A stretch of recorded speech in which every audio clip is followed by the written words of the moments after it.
Hello, নমস্কার। Exit পোলের জন্য মার্কেট পড়ছিল কিছুদিন ধরে, 4 দিন ধরে, লাস্ট উইক পুরোটাই পড়েছে দেখতে গেলে। এবার আসছে এক্সিট পোল তো হয়ে গেল।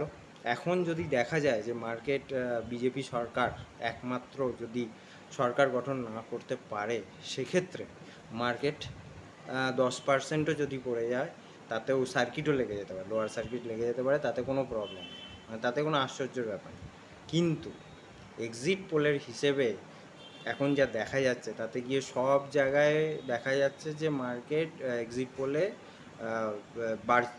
বিজেপি সরকার এনডিএ একদম তাবড়তোড় একদম রেজাল্ট করতে যাচ্ছে। তো সেক্ষেত্রে মার্কেট কি হতে পারে? মার্কেট ধরা যাবে না, এরপরে আর মার্কেট ধরা যাবে না। এখান থেকে 1000 পয়েন্ট র্যালি যদি ওপরে হয়, তাতেও কোনো অসুবিধা নেই। 1000 পয়েন্ট র্যালি তো হতেই পারে। এবার যদি 400 পার করে যায় মোদির সরকার, তাহলে কিন্তু আপার সার্কিট খেয়ে যেতে পারে, মানে মার্কেট একটা আলাদাই সেলিব্রেশনে যাচ্ছে।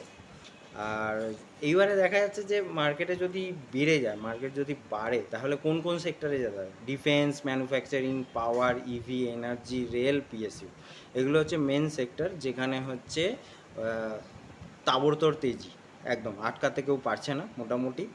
তো সেক্ষেত্রে এখন যারা ইনভেস্টেড রয়েছে তারা তো ঠিক আছে, যারা রিস্ক নিয়ে আগে থেকে ইনভেস্ট করেছে তাদের তো কোনো অসুবিধা নেই। কিন্তু আপনি যদি এখনও ইনভেস্ট করে না থাকেন, তাহলে কি করবেন? এবার ইনভেস্ট করবেন তো নাকি? ভালো থাকুন, দেখা যাক তাহলে কি রেজাল্ট আসে, তারপরে আমরা আবার ইনভেস্টমেন্ট শুরু করব। ইনভেস্টেড থাকুন, ভালো থাকুন, সুস্থ থাকুন, ব্যাস এই।